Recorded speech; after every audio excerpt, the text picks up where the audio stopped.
I used to think the Epstein story was over, that it had burned out like every other scandal in the 24/7 news cycle.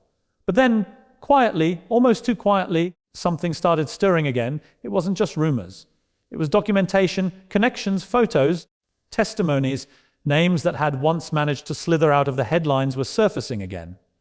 And once you start following that trail, it's impossible to unsee the network. Not just a man, but a system, a design. Jeffrey Epstein didn't operate alone. That much is clear. He was a nexus, a well-dressed spider spinning a web that caught billionaires, politicians, academics, and even royalty. But what if I told you the real story was never just about his crimes? What if it was about the protection, the silence, the institutions that helped him thrive, decade after decade, the media blackouts, the mysterious plea deals, the broken systems of accountability? That's what drew me back into this. Not the man, but the machine behind him. The questions that still hang in the air are loud. How did he manage to run a global trafficking ring under the radar of the most powerful intelligence and law enforcement agencies? Why did his death, officially ruled a suicide, coincide with faulty cameras, asleep guards, and a cellmate being mysteriously moved just hours before? And why, despite all the noise, do we still not have a full list of the people on those flight logs? That's what I started digging into. And every time you pull one thread, you find another. A former president flying with him over a dozen times. A prince denying allegations while the world watches him unravel in a TV interview. Billionaire CEOs brushing up against his donations, his private parties, his so-called scientific philanthropy. Some said he was just a wealthy financier. But what financier do you know that holds leverage over the most influential people in the world and uses it not for money, but for control? That's the part that chills me. The idea that Epstein was a gatekeeper, not just for depravity, but for influence. He kept tapes, he kept files. His properties were filled with surveillance equipment. Not because he was paranoid, but because he knew he could use information as currency. And perhaps that's the real trade he made. Not stocks or bonds, but secrets. Dark secrets. Ones that would never see the light of day unless he needed them to. And then there's Ghislaine, the woman who became the face of quiet complicity, who recruited, groomed, manipulated. She didn't crack under pressure. She didn't name names. She sat there, took the sentence, and protected the system. That tells me everything I need to know. The silence wasn't just loyalty, it was fear, or worse, a pact. We like to think we live in a world where justice always wins, where the guilty are exposed and the innocent prevail. But the Epstein case reminds us of something darker, that sometimes the systems built to protect us are compromised, that the higher you go, the less oxygen there is for truth. The more layers you uncover, the more dangerous it becomes.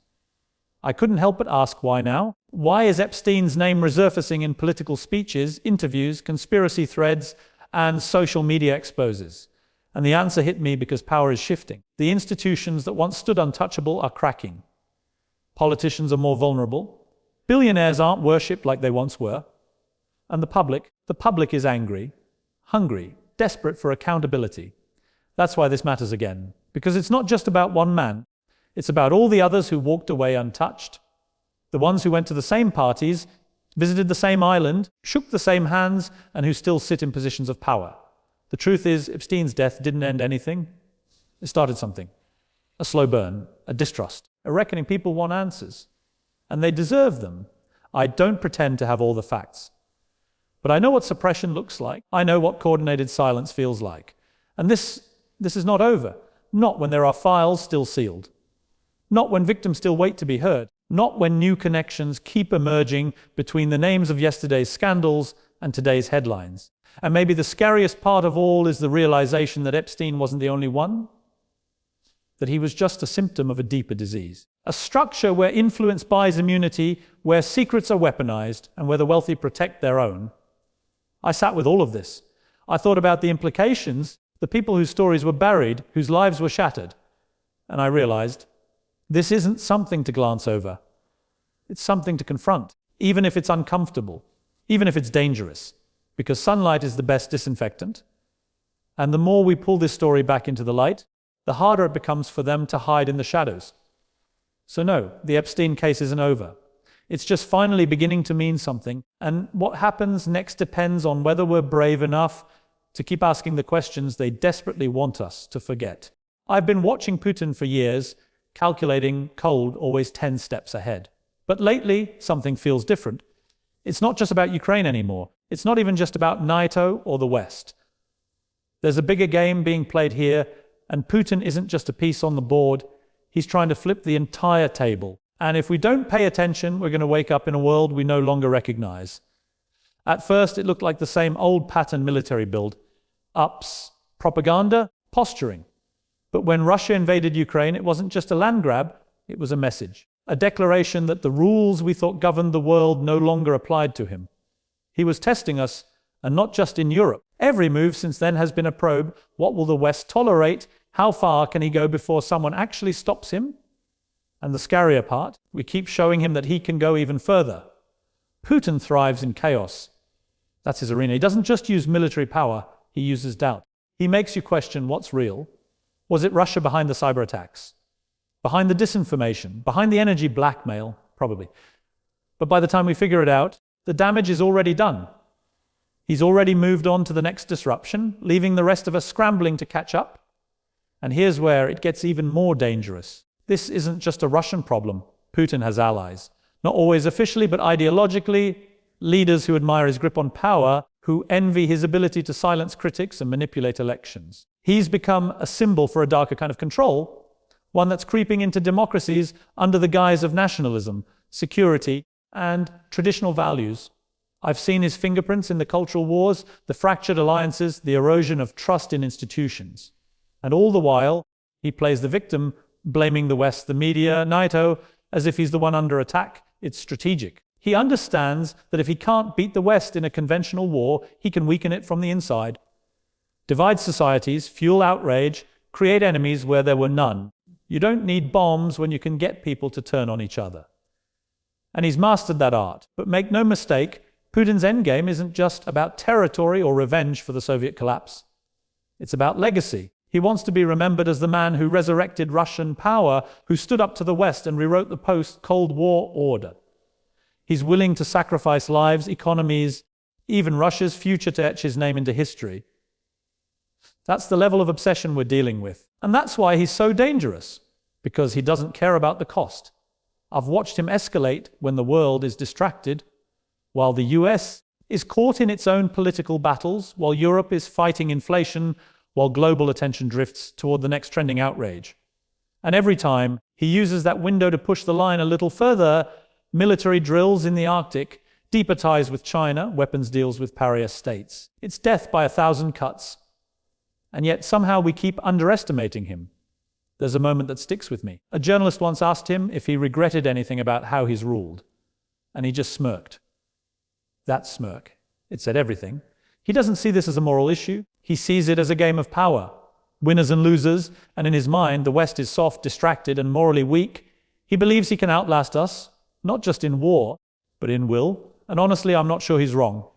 Because while we debate on Twitter, he's laying pipelines. While we cancel each other over words, he's positioning nuclear weapons. While we scroll through headlines and then forget he remembers, he never forgets. Every humiliation, every slight, every Western attempt to isolate him, he stores it. And then one by one he makes us pay. Now he's turning to new tactics, economic warfare, price expansion, alternative trade systems that weaken the dollar, state media pushing anti-Western sentiment across Africa and Latin America. It's not just Putin playing the game anymore. He's recruiting, building a coalition of the resentful, the authoritarian curious, and the strategically sidelined. And the scariest thing, many of them are listening, but here's the truth I've come to realize: Putin is only as powerful as the confusion he creates. His strength lies in our hesitation. Every time we pause, doubt ourselves, fail to act decisively, he grows stronger. That's how autocrats win. Not with overwhelming might, but with slow erosion of resolve. I'm not saying we need war. I'm saying we need clarity. We need to understand what we're up against. This isn't just about borders or oil or NATO lines. It's about the future of global stability. About whether democracies still have the courage to defend their values. About whether we recognize manipulation before it becomes domination. Watching Putin today feels like watching a chess match that's already been rigged, but we're still playing as if it's fair. That's the danger. That's his game. And unless we stop pretending it's business as usual, we may not even realize we've lost until the board is flipped for good. I used to think Israel was unshakable, that no matter how volatile the region became, Israel would always find a way to hold its ground militarily, politically, morally. But now, watching what's unfolding day by day, I'm not so sure. Something feels different, more fragile. Like we're not just witnessing another chapter of tension in the Middle East, but a nation inching toward the edge. Politically fractured, globally isolated, and morally conflicted. Israel, for the first time in a long time, feels like it's on the brink. This isn't just about Gaza or Hamas. It's about something deeper, something systemic. A crisis that's been building from within. You can feel it in the streets of Tel Aviv, where Israelis are protesting their own government. You see it in the speeches, divisive, emotional, raw. You hear it in the tone of once proud soldiers now questioning the moral direction of their homeland. It's like the soul of the nation is at war with itself. The conflict in Gaza has escalated far beyond anything we've seen in years. The airstrikes, the ground invasions, the rising civilian death toll, it's horrifying. And every time someone dares to ask, where does this end? There's no answer. Just silence, or worse, more bombs. I get the fear, I get the pain, I get the rage from both sides. But when you watch entire neighborhoods reduced to rubble, when you see children pulled from the debris, it haunts you. And it forces a hard question: has the cost of security become too high? And while the world watches Gaza burn, there's another battle playing out, this one inside Israel's own government. The divisions are sharp. The far-right factions gaining unprecedented power, pushing policies that feel less about safety and more about domination. The judicial overhaul that sparked mass protests earlier this year wasn't just a legal matter, it was symbolic. It showed that even within Israel, the people are split on what kind of country they want to be. A democracy, a theocracy, a military state? The answer, frighteningly, seems to depend on who's in power that day. I've seen cracks before, but nothing like this. The international community is turning. Allies who once offered unconditional support are starting to ask hard questions. US politicians are openly debating aid packages. European nations are calling for ceasefires and war crime investigations. The once unshakable diplomatic shield around Israel is beginning to falter. And for the first time, I'm seeing the possibility that Israel may stand alone, not because the world is abandoning it, but because it strayed too far from the principles it once claimed to uphold. There's something else too. Something harder to define. A spiritual unraveling. For decades, Israel was framed as a beacon, a homeland born out of tragedy, forged through resilience. But now even some of its most devoted supporters are struggling. The justifications are harder to make. The moral clarity is gone. And when people stop believing in the story a nation tells about itself, that nation starts to wobble. Of course, critics will say Israel has the right to defend itself. And yes, it absolutely does. But the real question is, at what cost? When defense turns into devastation, when security becomes synonymous with suppression, what exactly are you defending? A border, a belief, or just power? And let's not ignore the other side. Hamas is not innocent. They've launched rockets into civilian areas, used human shields, manipulated international outrage. They know how to play the media game. But responding with overwhelming, disproportionate force isn't justice. It's escalation. And every Palestinian life lost feeds a new generation of anger, of trauma, of desperation. It's a cycle. And the longer it spins, the harder it becomes to stop. What's most heartbreaking is the silence of nuance. Try talking about Israel and Palestine without being labeled one side or the other. It's almost impossible. If you criticize Israel, you're anti-Semitic. If you acknowledge Palestinian suffering, you're a terrorist sympathizer. But the truth doesn't live in extremes. It lives in the gray. In the anguish of a Jewish mother hiding her children from rockets. In the screams of a Palestinian father digging through rubble. In the space where politics ends and humanity begins. So here we are. A nation founded on the idea of never again, now accused of the very things it once fought against. And yet, many inside Israel still don't see it. Or worse, they see it and accept it as necessary. That's what frightens me most. Not the bombs, not the politics, but the normalization of brutality. The sense that this is just how it is now. I don't claim to have the answers. I don't pretend peace is easy or even likely right now. But I know this no nation survives by crushing its own conscience. No people heal by hardening their hearts. And no amount of military might can fix a spiritual collapse. Israel is standing at a crossroads. One path leads to deeper division, more war, more blood. The other, that path requires something much harder, introspection, humility, and the courage to admit that even the strong can be wrong. That even those who've suffered can become the cause of suffering. This isn't about picking sides anymore. It's about waking up, because if Israel continues down this path unchecked, the world won't need to destroy it. It'll destroy itself from the inside out. And that, more than any threat from Iran, from Hamas, from the UN, is what truly puts Israel on the brink. Something's shifting. I can feel it every time I scroll the headlines. Every time a politician stumbles through a press conference, or a nation responds to tragedy with silence instead of action. It's like the fabric holding the world together is fraying, quietly but undeniably. And no one really wants to say it out loud, but I will. This feels like the beginning of the end. Not the end of the world in a cinematic, apocalyptic sense, but the end of how we've known the world to work. The global order, the systems, the alliances, the trust, it's all coming undone. Slowly, then suddenly. Look around. Wars are up with barely a blink from the international community. Ukraine, Gaza, Sudan, each one pulling us deeper into chaos, but met with performative outrage instead of real solutions. The rules-based order that supposedly kept everything in check, it's being ignored. Or worse, weaponized. Leaders quote international law when it suits them, then break it when it doesn't. And we all pretend like this isn't a pattern. The United Nations used to mean something. NATO used to project strength. The G7, the World Economic Forum, the IMF, these were once the tables where the world's problems were solved. Now they feel like stages, carefully scripted, hopelessly detached, where leaders shake hands while their countries crumble behind them. We've traded diplomacy for optics, strategy for slogans, truth for narratives. And then there's the trust, that invisible thread holding everything together. It's gone. People don't trust their governments. Governments don't trust each other. Citizens are tuning out of politics not because they're indifferent, but because they're exhausted. Everything feels rigged, corrupted, hollowed out. Institutions that were supposed to be the backbone of modern civilization now resemble relics. Outdated, out of touch, and too slow to matter in real time. Meanwhile, new powers are rising, and they don't play by the old rules. China and Russia have made it very clear they're done pretending, done with Western dominance, done with democratic preaching. They're building their own alliances, their own systems. And countries, especially in the global south, are listening. Because why should they stay loyal to a Western-led order that only seems to serve Western interests? Even the dollar, once the most stable currency in the world, is under pressure. BRICS is expanding. Countries are exploring alternatives. The economic dominance that once gave the US and its allies so much leverage is slipping. And with it, so is the illusion of control. Technology is only accelerating the unraveling. Deepfakes, AI propaganda, cyber warfare. We've entered a world where truth can be edited, history can be rewritten in real time, and no one knows who to believe.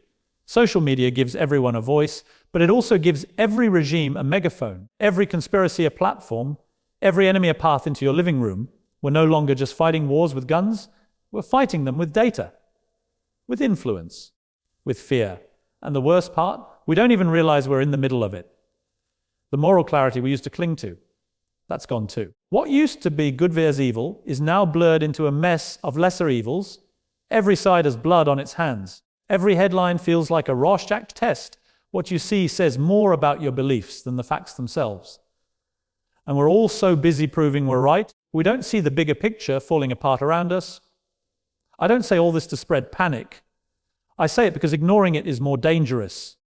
We've entered a phase of denial, clinging to outdated playbooks in a world that's changed the rules. Still thinking treaties and summits can fix what's essentially a spiritual crisis in how nations relate to one another. Still thinking strongmen will just fade away on their own.